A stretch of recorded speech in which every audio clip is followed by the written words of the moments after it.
Magandang araw po, Ma'am Rain. Alam mo po, hindi ko po talaga makakalimutan yung araw na yun. Hindi dahil may nangyari, kundi dahil wala naman talaga, pero ang pakiramdam ko, para akong nilapitan ng hindi ko nakikita.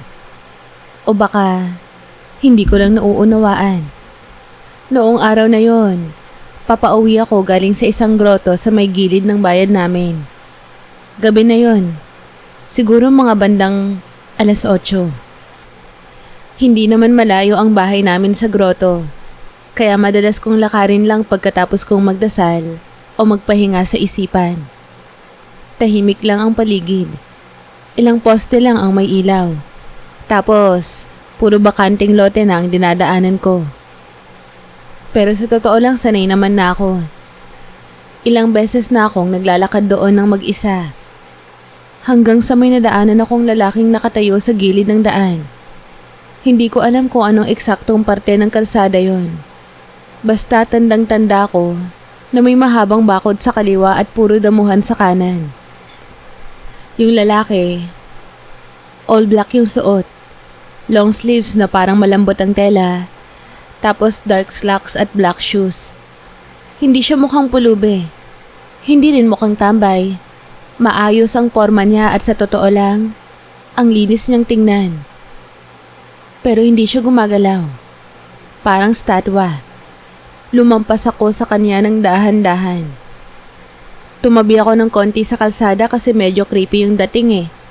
Hindi ko alam kung sisigawan ako o makikipagbeso. Pero yung mata niya, doon ako napatigil. Nagkatitigan kami saglit.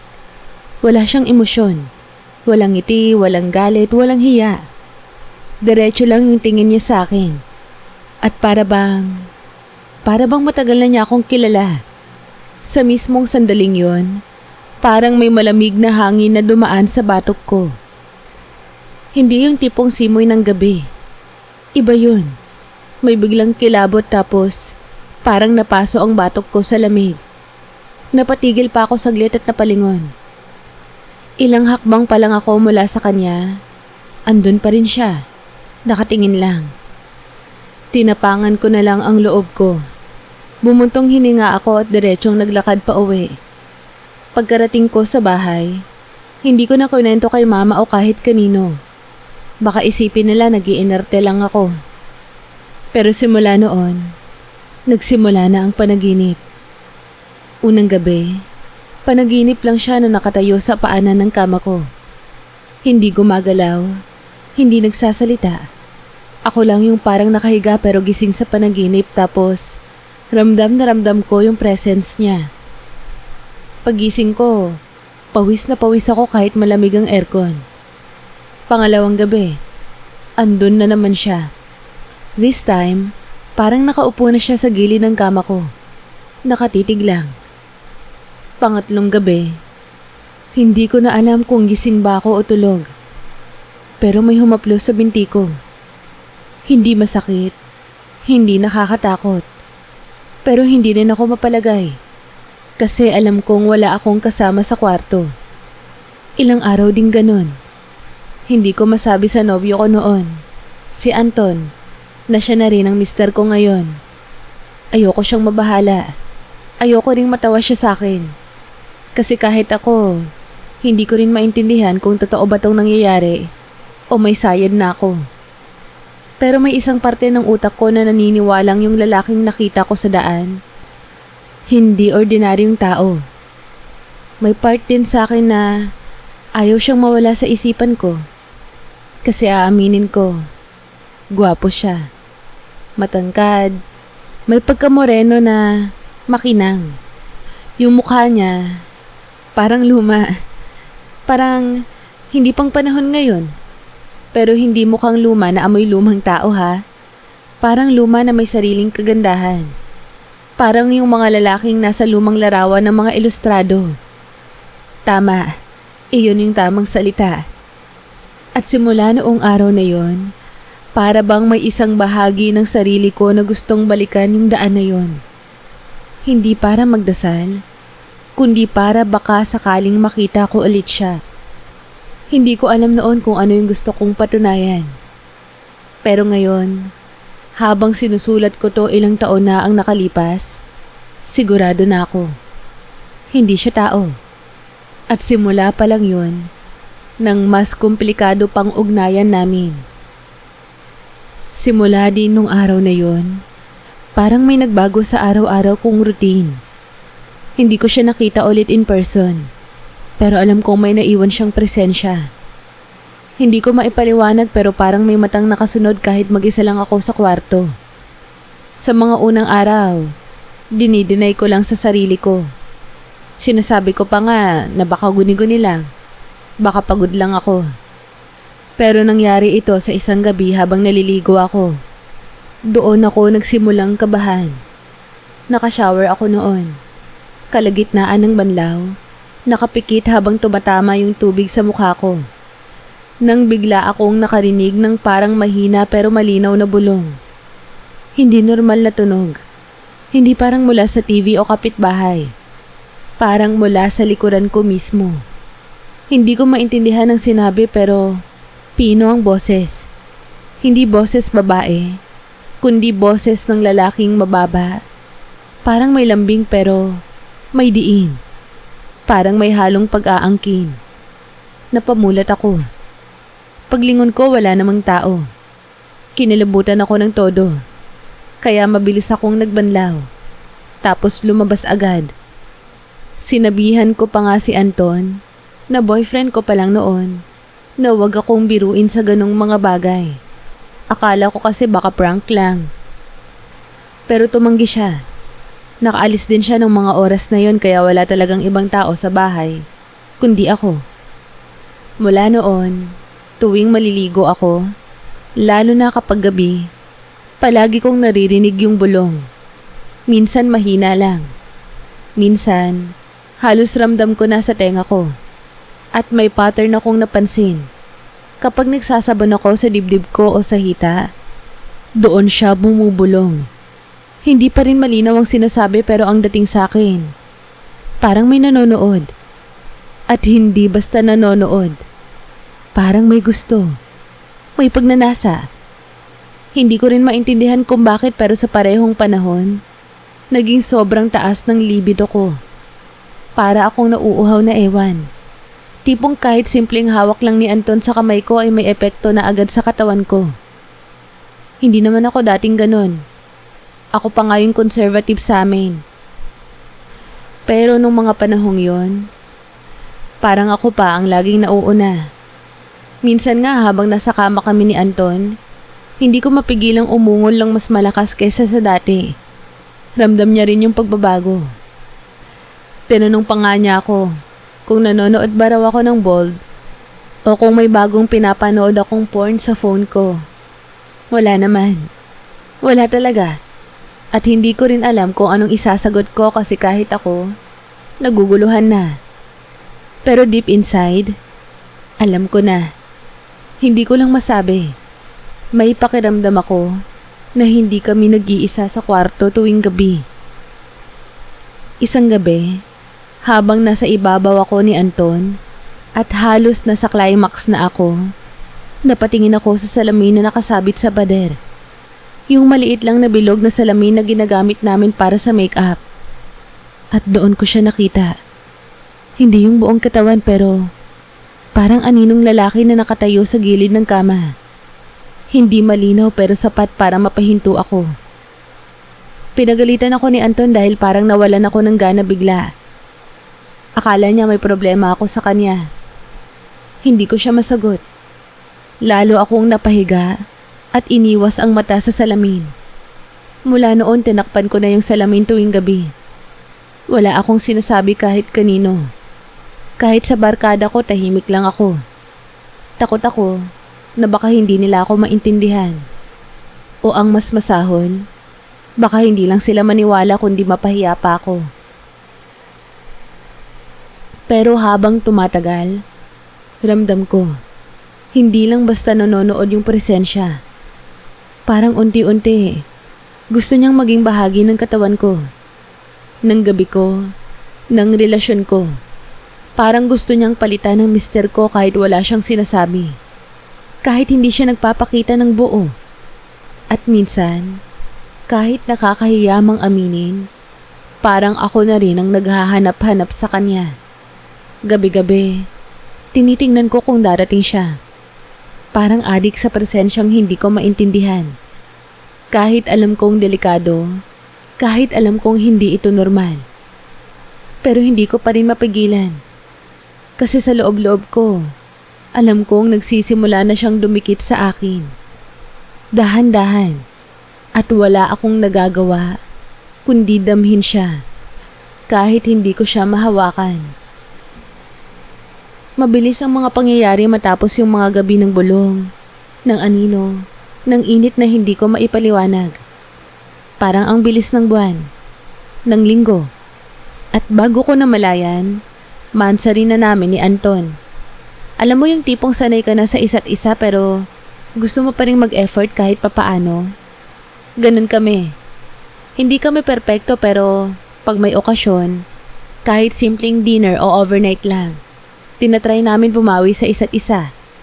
That time, siya ang nag-aya. Gusto niya raw mag-relax kami kahit overnight lang. Nagkataon na busy kami pareho sa work, kaya hindi na raw niya na planong mabuti. Ang naisip niya agad, Sogo. Sa totoo lang ayoko. Hindi dahil maarte ako o choosy. Pero may kung anong pakiramdam akong hindi maipaliwanag. Parang may parte ng katawan ko na ayaw pumasok sa lugar na yon. Pero sa kabila nun, tumango lang ako. Nakakamiss din to. Sabi pa ni Anton habang nagdadrive. Yung simple lang. Wala tayong iisipin bukas. Wala munang trabaho. Gabi lang natin dalawa. Tumango lang ulit ako. Pinilit kong ngumiti. Pagdating namin sa Sogo, medyo swerte kasi walang pila. Binayaran niya agad yung short time room. Tapos sabay kaming umakyat. Pagbukas ng pinto ng kwarto, bigla akong napahinto. Hindi ko alam kung bakit pero parang may bumungad sa akin na hindi ko makita. Parang mabigat ang hangin. Alam mo yun? Parang yung pakiramdam mo na may kasabay kang pumasok kahit dalawa lang naman kayo. Okay ka lang? Tanong ni Anton habang isinara niya ang pinto. Oo naman. Mabilis kong sagot pero ramdam kong hindi ako okay. Umupo siya sa kama. Nagsimulang tanggalin ang sapatos niya. Ako naman, dumiretso sa CR para maligo. Sa isip-isip ko baka pag nakaligo na ako, gumaan din ang pakiramdam ko. Pero pagkasara ko pa lang ng pinto ng banyo, parang humigpit ang dibdib ko. Maliwanag naman ang ilaw. Maayos ang shower. Malinis kahit papaano. Pero may isang painting sa ibabaw ng toilet na tumatak agad sa akin. Yung tipong parang nakita mo na somewhere pero hindi mo matandaan kung kailan o saan. Lalaki ang subject sa painting. Nakatayo sa gitna ng damuhan. Nakaitim at may malamlam na ekspresyon sa mukha. Tila ba kamukha ng lalaking nakita ko sa daan malapit sa grotto. Pati ng lalaki sa panaginip. Yung boses sa banyo. Napapitlag ako. Nilagyan ko agad ng tubig ang tabo at sinumulang buhusan ng katawan. Pero habang nagsasabon ako, yung kaba sa dibdib ko ay lalong lumalalim. Tapos bigla siyang bumalik. Yung bulong. Malamig. Mababa. Tapos yung salitang narinig ko, parang, akin ka. Hindi ako gumalaw. Hindi ako huminga. Pero malinaw. Mula sa likod ko, parang may bibig na halos nakadikit sa batok ko. Lumingon ako. Walang tao pero yung salamin sa ibabaw ng sink, doon ko siya nakita. Hindi buong mukha, hindi buong katawan. Parang ulap lang o silueta ng isang lalaking nakatayo sa sulok ng CR.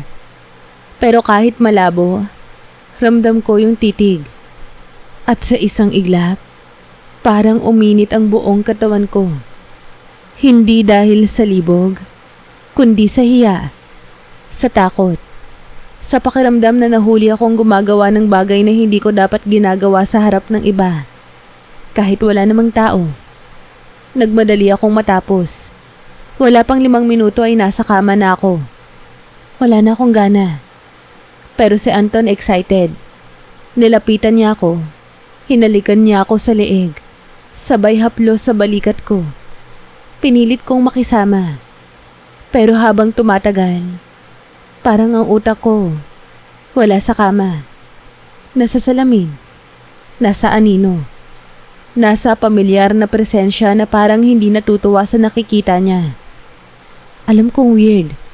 Hindi ko rin maintindihan kung bakit ganon pero habang yakap ako ni Anton, habang nasa loob ko na siya, ang tanging nasa isip ko ay galit siya. Yung engkanto. Hindi ko alam kung bakit pero may nararamdaman akong paninibugho. Parang sinasabi ng presensya na siya ang nauna at siya ang nararapat. Hindi ko na napigilan. Habang hinahalikan ako ni Anton, bigla akong napapikit ng mariin at napaluha. Wala namang masakit. Wala ring dahilan. Pero yung puso ko parang pinipiga. Babe, okay ka lang? Bulong niya. Tumango lang ako pero hindi ako makatingin sa kanya. Tumagilid ako, humarap sa pader, at tiniis ang sariling luha. Hindi ko na nasabi pa sa kanya kung bakit. Hindi ko rin alam kung papaniwalaan niya ako kung sakaling ikwento ko. Pero sa gabing yun, habang yakap niya ako, hindi ko maiwasang isipin, iba ang kahati niya sa kama ngayong gabi. At kung hindi ko pipigilan, baka hindi lang presensya ang makisalo. Hindi ko na maalala kung paano ako nakatulog noong gabing yon. Basta ang huli kong naalala, yakap ako ni Anton habang nakatalikod ako sa kanya. Basang-basa ang pisngi ko ng sariling luha. Nagising ako ng madaling araw na parang wala sa sarili. Wala pang 4 AM yon. Ang ilaw sa may CR lang ang nakabukas, kaya medyo madilim sa loob ng kwarto. Tahimik. Malamig ang aircon pero kahit ganon, basang-basa ang batok ko. Hindi pawis. Parang may humalik sa leeg ko habang tulog ako. Naalarma ako pero hindi ako gumalaw. Nakiramdam lang ako. Nakadapa si Anton sa kama. Tulog na tulog. Pero ako, gising na gising ang diwa ko. Parang ginigising ako, hindi ng tunog, kundi ng presensyang hindi ko maipaliwanag. Ilang minuto akong nakatitig sa dilim bago ako tumayo. Kailangan kong umihi. Tinakpan ko ng towel ang katawan ko at dahan-dahang lumakad papuntang CR. At doon, nagsimula ulit. Pagpasok ko, automatic na bumukas yung ilaw sa loob. Pero hindi pa ako nakakatayo ng diretso. Naramdaman ko agad yung kilabot sa batok. Yung pamilyar na lamig. Tumayo ako sa harap ng salamin at sa hindi ko maipaliwanag na dahilan, tumitig ako sa sarili ko. Lumalalim ang hininga ko. Nakasuot lang ako ng tank top. At ang pang-ibaba, panty. Walang suot na kahit anong pambalot sa balikat. Pero ramdam ko na may gumagapang sa kaliwang balikat ko.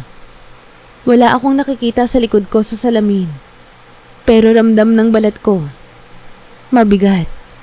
Parang may kamay na malamig pero hindi basa. Mabigat pero hindi naninindak. At ang mas nakakatakot, parang kilala ko yung haplos. Napaurong ako. Napasandal sa pintuan. Napakapit sa dibdib ko. Tapos, may bumulong. Ako dapat ang kasama mo. Hindi ko na alam kung paano ako nakabalik sa kama. Basta pagbalik ko, agad akong pumatong kay Anton. Hindi ko alam kung dahil gusto kong takpan yung takot o gusto kong ipakitang hindi niya ako pag-aari. Hindi ko alam kung para kay Anton ang ginagawa ko o para patunayan sa sarili ko na kaya kong iwasan yung presensyang yon. Pero habang nakapatong ako kay Anton, habang gumagalaw na ang katawan namin, habang nilalaro niya ang likod ko at hinahalikan niya ang leeg ko, doon ako muling nakarinig ng bulong. Hindi na sa tenga ko. kundi sa mismong isipan ko. Ginagamit mo lang siya para sa akin. At doon, parang may pumutok sa loob ko. Pumikit ako ng mahigpit. Sinubukang i-block yung boses, pero hindi ko kinaya. Bigla na lang akong napahinto sa gitna ng pag-indayog. Napaluhod ako sa ibabaw ni Anton. Sabay hawak sa bibig ko habang tumutulo ang luha. Babe? Tanong niya, gulat na gulat. Bakit babe? Nasaktan ba kita? May mali ba akong nagawa? Umiling ako. Hindi ako makapagsalita. Hinawakan niya ang kamay ko at pinilit akong bumaba. Niyakap niya ako. Hawak sa batok. Pero kahit ramdam ko ang init ng katawan niya, yung ibang bahagi ng pagkatao ko ay parang may kausap na ibang nilalang. Hindi si Anton. Hindi rin ang sarili ko. Hindi mo siya kailangan. Yung tinig na yon, tunog ng paninibugho. Tunog ng isang lalaking inagawan. Tunog ng isang hindi tao. Pero marunong magselos. Umiyak ako sa dibdib ni Anton. Hindi ko na maitago. Hindi ko na rin mapigilan. At kahit hindi ko sinasabi, nararamdaman niya. Kasi mahigpit ang yakap niya. Ramdam niya na may bumabagabag sa akin. Pero paano ko ba sasabihin sa kanya na habang magkasama kami, may isa pang nilalang na gusto akong angkinin. Hindi para pumatay, hindi para manakot, kundi parang mangangkin. At sa totoo lang, yung bahagi kong natatakot, hindi dahil may engkanto sa paligid, kundi dahil may bahagi ako na parang gustong bumigay. Gustong malaman kung anong klaseng pagmamahal ang kayang ibigay ng isang nilalang na hindi tao, pero marunong magmahal sa sariling paraan. Hindi ko alam kung anong mas masahol sa pakiramdam. Yung guilt ko kay Anton o yung pagkalito ko sa sarili kong damdamin. Pagkagising namin kinabukasan, parang normal lang lahat. Naghilamos siya, nagbihis, nagkwento pa tungkol sa lakad niya sa opisina kinabukasan. Ako naman, tahimik lang. Ngumiti, tumango, umoo sa mga tanong niya. Pero yung loob ko, nagwawala. Pag-uwi namin, halos hindi ko siya matignan sa mata. Hindi dahil may kasalanan ako sa kanya, kundi dahil hindi ko rin alam kung anong klaseng kasalanan ba ang meron ako sa sarili ko. That day, habang nagkakape si Anton sa sala at nanonood ng Netflix, nag-text ako sa kaibigan kong si Len. Sinabi ko sa kanya na may pinapapick up akong naiwan na gamit sa Sogo. Siyempre hindi ako nagsabi ng buong katotohanan. At lalong hindi ko binanggit na ako mismo ang pupunta. Ako lang at walang ibang kasama. Pagkakuha ko ng susi ng kotse, hindi na ako nagpaalam ng maayos. Lalabas lang ako saglit. Yun lang ang sinabi ko saka ako lumarga. Hindi ko alam kung bakit ko to ginagawa. Hindi ko rin maintindihan kung ano bang inaasahan kong mararamdaman o makikita ko ulit. Basta ang alam ko, hindi ako mapalagay. Parang tinatawag ako. Pagdating ko sa Sogo, halos nanginginig pa ang kamay ko habang humihingi ng bagong kwarto. Ayokong bumalik sa parehong room. Pero sa kakaibang paraan, parang available pa rin yung room number namin na tinuluyan kagabi.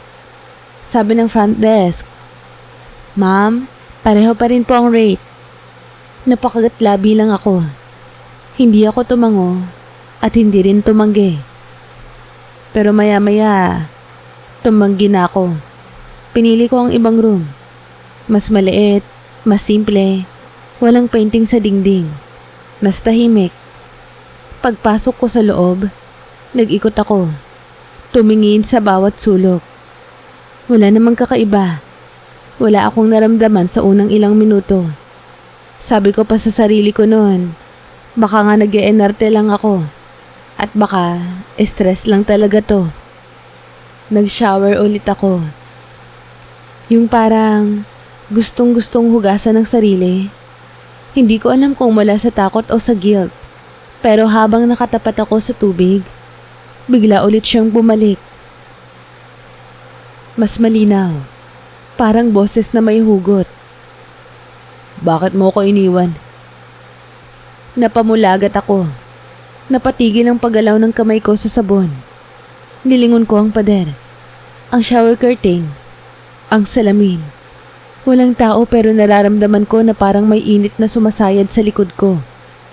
Imposibleng init yon galing sa tubig kasi nakaset yung tubig sa malamig. Tapos napansin ko ang fog sa salamin. May nabubuong marka doon. Hindi yung parang sulat gamit ang daliri, kundi parang pressure mula sa loob ng salamin, mula sa kabilang side. Paglapit ko, nabuo ang hugis ng isang kamay. Malaki, masculine, parang may dugtong ng pulso. Pero hanggang doon lang, parang gustong sumungaw mula sa loob. At habang tinititigan ko yon, muli akong may narinig. Akin ka. Doon ako napatakbo palabas. Hindi ko na pinunasan ang katawan ko. Nagsuot lang ako ng damit. Bit-bit ang underwear na basa pa. Sapatos na hindi pa naisusuot ng maayos. At halos mabangga ko pa ang housekeeping sa hallway. Hindi ko na inintindi. Gusto ko lang makalabas. Pagka-uwi ko, nilagnat ako agad. High fever. Pagsusuka, walang gana. Isang buong araw akong nakahiga sa kama habang si Anton ay nag-aalala. Nagpupunas ng bimpo sa noo ko. At paulit-ulit na nagtatanong. Babe, may nangyayari ba? Pero wala akong masabi. Kasi kahit ako, hindi ko alam kung anong dapat sabihin. Pag napapapikit ako, bumabalik sa isip ko ang kamay sa salamin. Yung boses, yung haplos. Pero ang pinaka nakatatak sa akin ay hindi takot, kundi yung kalungkutan sa boses niya. Hindi galit, hindi lang pagnanasa, kundi parang isang lalaking nasaktan, naiwan, inabandona. 3 araw akong nilagnat. 3 gabing hindi ako halos makatulog. Hindi lang dahil sa lagnat, kundi dahil sa mga panaginip. Hindi ko na mabilang kung ilang beses kong nakita ang mukha niya. Yung engkanto, na nakatayo lang sa paanan ng kama, o minsan sa gilid ng bintana, minsan sa loob ng salamin ng cabinet. Hindi siya nagsasalita sa panaginip, pero ramdam ko ang emosyon sa mga mata niya. Tanong, lungkot, galit, at isang malalim na uhaw. Hindi na siya nananakot, hindi rin siya nananakit. Pero malinaw na nagsiselos siya. At ang selos na yon, hindi tulad ng selos ng tao. Mas tahimik pero mas malalim. Mas tahimik pero ramdam mo sa bawat kalamnan ng katawan mo. Pagka-recover ko, hindi ko na napigilang pag-isipan ng mga nakaraan. Umupo ako mag-isa sa kwarto. Kinumot ang sarili habang nakatitig sa kisame. At sa katahimikan ng hapon na yon, tinanong ko ang sarili ko. Bakit ako? Bakit siya sa akin dumidikit?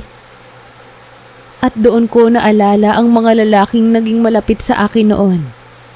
Bawat isa, parang may pattern. Parang may kakaibang nangyayari na noon ko lang binigyan ng pansin. Nung high school ako, may nanligaw sa aking classmate ko, si Ed. Naging close kami halos 2 buwan. Isang araw, bigla na lang siyang naaksidente sa motor habang pauwi. Nagtamo ng bali sa braso at nag-stop sa school. Akala ko, coincidence. Nung college, may classmate akong naging sobrang close. Si Marco. Hindi naman kami naging official, pero halatang may gusto siya sa akin. Ilang linggo lang pagkatapos ng confession niya, nalaman kong nabugbog siya ng mga tambay malapit sa school. Pero halos mabugbog siya ng walang paliwanag. Hindi ko sila iniiwan.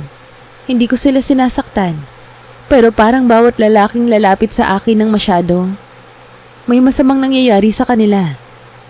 Pati si Anton, napansin ko. Mula nung naging kami, 2 beses na siyang naospital. Una dahil sa biglaang pagmamanhid ng kaliwang bahagi ng katawan.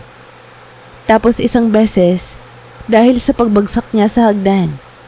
Parehong wala raw medically significant findings, sabi ng doktor. Pero ako, ramdam ko, hindi yun basta aksidente. Kaya habang tinititigan ko ang kisame ng kwarto naming mag-asawa, napaisip ako, baka hindi lang ako basta sinusundan ng engkanto. Baka inaari na niya ako. Parang kahit sino pang lalaki ang pumasok sa buhay ko, kahit sino pang nagmamahal sa akin, hindi siya pumapayag. Hindi niya kailangang magsalita. Hindi niya kailangang magpakita. Pero naroon siya. Palaging naroon. At ginagawa ng paraan para mawalan ako ng kakampi. Noon akala ko simpleng kaluluwa lang siya. O baka imahinasyon ko lang. Pero sa mga nangyayari sa paligid ko, parang mas malinaw na. Tao siya noon. Tao siyang nagmahal. At hanggang ngayon, hindi pa rin siya marunong bumitaw. Pinilit ko siyang intindihin. Kahit papaano gusto kong makipagsundo. Sa isipan ko, kinausap ko siya minsan habang mag-isa akong nakaupo sa kusina. Kung gusto mo akong protektahan, sige. Pero, please naman, huwag mo namang saktan si Anton. Wala siyang kasalanan. Walang sumagot. Walang bulong. Pero sa gabing yon, sa unang pagkakataon matapos ang matagal na panahon, wala akong napanaginipan. Tahimik. Mahimbing ang tulog ko. Parang sinabihan ako ng nilalang. Sige, sa ngayon, susunod ako. Pero hindi pa tapos ang lahat. 1 linggo ang lumipas. Mula noon, tahimik ang gabi. Wala na yung bulong. Wala na yung malamig na haplos sa batok. Wala na yung aninong naaaninag ko sa salamin. Si Anton, lalong naging malapit sa akin. Parang unti-unting bumabalik yung intimacy namin na nawala nang hindi ko rin alam kung paano. Pero sa kaloob-looban ko, alam kong hindi pa tapos ang lahat. Hindi pa siya umaalis. Nagpapahinga lang siya. O baka nagmamasid. At isang gabi, totoo nga, bumalik siya. Pero hindi na lang basta presensya. Hindi na lang anino. Dumating siya sa panaginip ko at sa unang pagkakataon, kinausap niya ako. Ganito yung nangyari. Madaling araw na yon. Tulog si Anton sa tabi ko. Ako naman, nakapikit na. Pero parang lucid ang panaginip. Alam mo yung pakiramdam na alam mong nananaginip ka pero lahat ay sobrang linaw, sobrang damang-dama mo, at kontrolado mo mismo ang katawan mo. Naglalakad ako sa isang masukal na lugar doon. Hindi gubat pero maraming puno. Tahimik ang paligid pero hindi nakakabingi. Sariwa ang hangin. May konting hamog. May parang ilog sa malapit. Pero hindi ko kita. Naririnig ko lang yung agos ng tubig. Sa gitna ng lugar na yon, may lumang bahay na parang gawa sa kahoy na may mga halamang gumagapang sa dingding. Doon ko siya nakita. Nakatalikod siya sa akin. Nakatayo sa may gilid ng bahay. Suot pa rin niya yung itim na long sleeves na nakita ko noong una naming pagkikita. Matangkad siya. Pero ngayon, mas malinaw na ang mga detalye. Ang buhok niyang itim, lampas balikat. Ang batok niya malinis. Maputi pero may konting lamat na parang paso. Dahan-dahan siyang lumingon. At doon ko siya tuluyang nakita. Gwapo siya. Hindi yung pangkaraniwang gwapo lang ha. May lalim ang mukha niya. Yung tipong parang may pinanggalingang kwento bawat guhit sa pisngi. Parang malungkot na gwapo. Parang pagod na magmahal. Hindi siya nagsalita kaagad. Tinignan lang niya ako. Tapos ngumiti. Bahagyang ngiti at hindi pilit. nangulila ka ba sa akin? Tanong niya, mababa ang boses. Buo at walang galit. Pero ramdam mo ang hinanakit. Hindi ako nakasagot. Hindi ko alam kung paano siya kakausapin. Hanggang ngayon hindi ko pa rin alam kung totoo siya o gawa lang ng malikot kong isipan. Bakit ako? Tanong ko sa wakas. Mahina lang pero napalunok ako. Hindi siya sumagot agad. Lumakad siya papalapit sa akin. Pero may distansya pa rin. Hindi niya ako hinawakan. Hindi siya mapilit. Ikaw lang ang nakita kong may puso na may puwang. Napakunot ang noo ko. Anong ibig mong sabihin? Marami na akong tinabihan. Pero ikaw lang yung naramdaman kong bukas. Kahit hindi mo alam, tinatanggap mo ko. Hindi ko alam kung matutuwa ba ako o matatakot. Kasi sa totoo lang, hindi ko naman siya inanyayahan. Hindi ko siya piniling isama sa buhay ko. Pero sa ilang taon kong naramdaman ng kakaiba, oo, aaminin ko, hindi ko rin siya itinaboy. Ano ka ba talaga? Tumingin siya sa langit. Suminghap. Hindi na importante yon. Ang mahalaga, nandito pa rin ako. At ikaw, hindi mo pa rin ako tinatalikuran. Napayuko ako. Kasi totoo, kahit ilang beses akong tinakot ng presensya niya, kahit ilang beses akong umiyak sa takot, may parte pa rin sa akin na curious, na nagbubukas. At ngayon, sa harapan niya, ramdam kong hindi ako galit. Hindi rin ako takot. Bakit parang galit ka kay Anton? Muli kong tanong. Tumahimik siya. Tumingin ulit sa akin tapos bahagyang tumango. Dahil siya ang kasama mo sa mga gabi. Samantalang ako, sa panaginip lang kita makakapiling. Pero, hindi mo ako pag-aari. Sabi ko, mahinahon pero buo. Alam ko, pero hindi ko kayang itigil ang pagnanais. At sa isang iglap, naramdaman kong lumapit siya paunti-unti hanggang sa halos magkatapat na ang mga mukha namin. Hindi siya humahawak, pero damang-dama ko yung init ng katawan niya, yung lakas ng emosyon, yung pagnanasa pero may respeto, may kontrol, may pagpipigil. At bago ako magising, binulong niya sa tenga ko. Babalik ako. Sa gabing ikaw lang ang akin. Nagising akong pawis na pawis, pero hindi natatakot. Nagising akong umiiyak, hindi dahil sa takot, dahil sa bigat ng damdamin na hindi ko na kayang ipagkaila. Hindi na ito basta presensya, hindi na ito panaginip. Minsan, ang pinakamasakit ay yung pagmamahal na hindi mo pinili, pero pilit kang minamahal. Mula sa panaginip na yun, hindi na ako mapakali. Hindi ako mapalagay. Kahit yakap ako ni Anton nung umaga, kahit nakapatong ang braso niya sa bewang ko habang mahimbing pa siyang natutulog sa tabi ko, parang may ibang katawan akong nararamdaman sa likod ng pagkayakap niya. Hindi malamig, hindi rin mainit, pero malinaw. Hindi si Anton yun. Dumilat lang ako. Tulala sa kisame habang narinig kong humihilik pa si Anton ng banayad. Pinipilit kong balikan sa isip ang panaginip kagabi. Yung sinabi ng engkanto, yung bigat ng tinig niya. Hindi ko alam kung mahalaga yung sinabi niya na babalik siya sa gabi, na sa kanya lang ako. Pero ilang araw mula noon, nagsimula na akong umiwas. Umiwas ako kay Anton. At hindi ko agad napansin na ginagawa ko yon. Sa una, sinasabi ko lang sa sarili ko na pagod ako. Madalas akong maupo sa kusina o magtagal sa banyo. Kapag magpaparomansa na siya, masakit ang ulo ko. At kapag naghahalikan na kami, ako na ang unang humihinto. Ayokong mangyari ulit na naroon siya.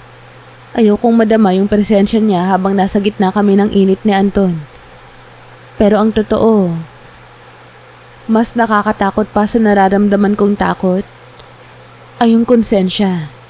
Dahil kahit ayoko, kahit nilalabanan ko, may parte sa akin na parang gustong ilaan ang sarili ko sa engkantong yon.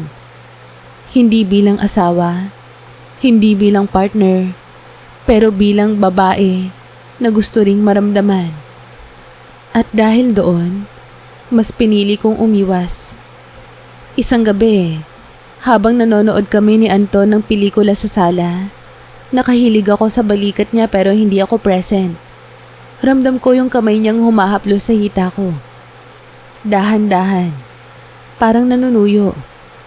Halos mapasingap ako sa kaba, pero hindi dahil sa kanya, kundi dahil may nararamdaman akong iba pa sa paligid.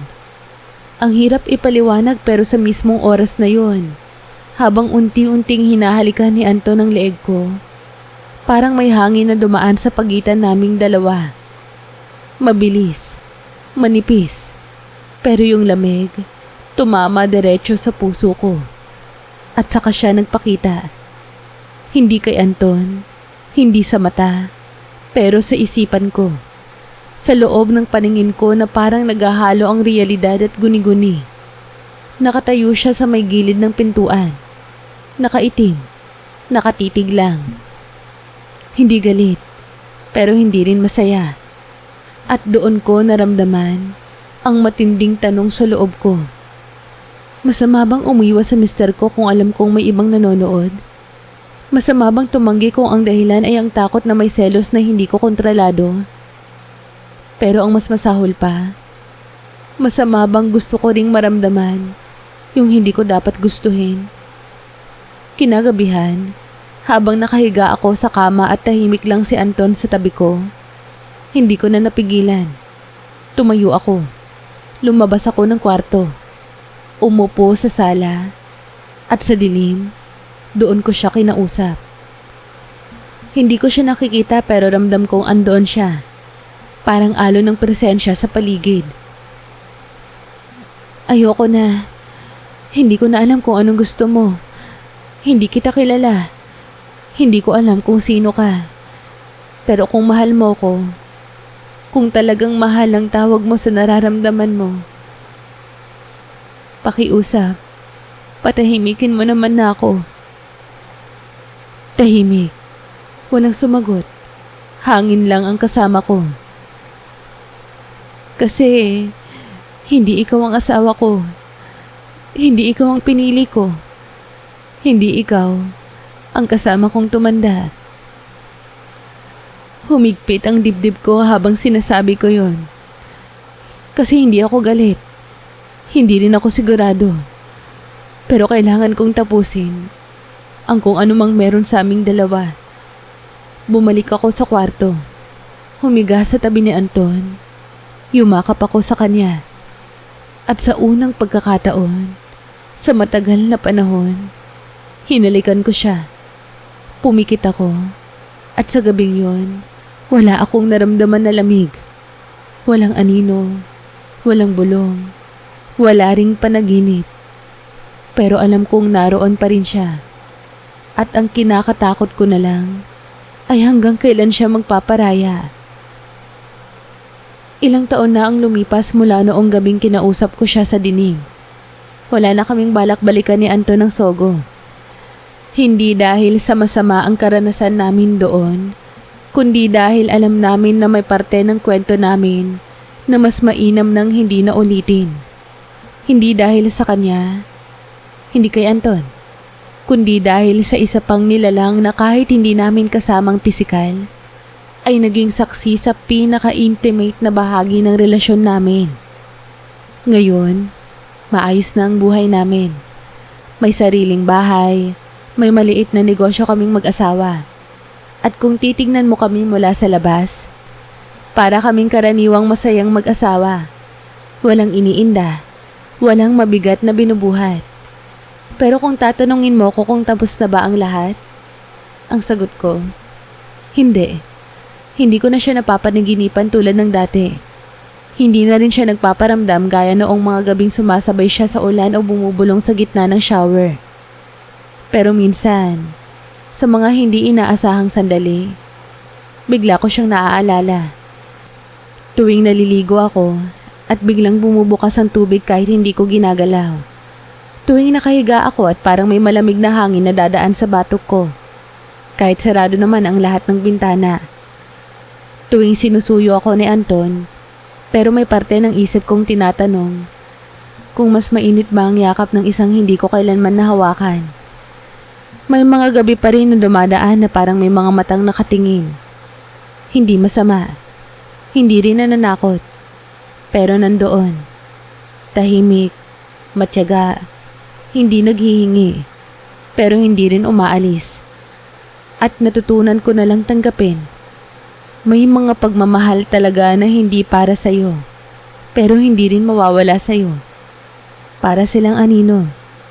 Para silang pabango na kahit ilang beses mong nilabhan ang damit mo, nandoon pa rin ang bahid ng alaala. Hindi na ako takot kasi napagtagumpayan ko na yung takot ko. Hindi lang sa kanya, kundi sa sarili kong kahinaan. Tinanggap ko na may mga bahagi akong naging mahina, na may mga gabi akong ninanais kong madama ang hindi dapat. May mga pagkakataon na gusto kong iwanan ng realidad para sa isang pakiramdam. Pero hindi ko ginawa. At sa tingin ko, narinig niya yon. Kasi may gabing nagising ako, mga 3:30 ng madaling araw. Walang panaginip, walang anino, pero may amoy sa hangin. Amoy ng basang damo at lumang kahoy. Amoy ng lugar kung saan kami unang nagkita sa panaginip. At sa bintana ng kwarto, nabuksan ng bahagya ang kurtina. Kahit sigurado kong sinara ko yun bago matulog. Lumapit ako. Binuksan ko. Tumingin ako sa labas at wala namang tao. Wala ring anino. Pero doon ko siya narinig sa loob ng puso ko. Hindi na sa tenga. Salamat. Isang bulong, isang paalam, isang pagtanggap na hindi siya ang pinili ko. Pero hindi ibig sabihin nun ay hindi ko siya kinilala. Hindi ko siya minahal. Kahit sandali. Kahit tahimik. Kahit hindi ko inamin. At mula noon, tuwing makakaramdam ako ng lamig sa batok o ng hindi maipaliwanag na presensya sa paligid, ngingitian ko na lang ang sarili ko at sasabihin sa isipan ko, tama na, akin na ang buhay ko. Pero salamat sa lahat. Dahil ang kwento naming dalawa, hindi man naging pag-ibig sa mundo ng tao, ay isa pa ring uri ng pagmamahal na hindi ko makakalimutan habang buhay. Maraming salamat sa pakikinig. Hindi ko man siya pinili pero alam kong may parte ng puso ko na naging kanya. At okay lang yon. Kasi hindi lahat ng pag-ibig kailangang maging totoo para maging totoo sa damdamin.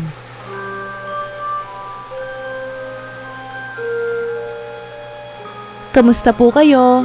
Muli, maraming salamat po sa pagsubaybay. Huwag niyo po sanang kalilimutang mag-like, share, comment, at subscribe. Hello po sa mga subscribers ko at welcome po sa mga bago kong subscribers. Patuloy po akong taus-pusong nagpapasalamat sa walang sawa niyo pong pagsuporta at pagkikinig sa mga kwento ko. Huwag po sana kayong magsasawang makinig pa sa mga kwentong ibabahagi ko sa inyo. Palagi po kayong mag-iingat. Have a nice day po sa inyong lahat. Hanggang sa muli.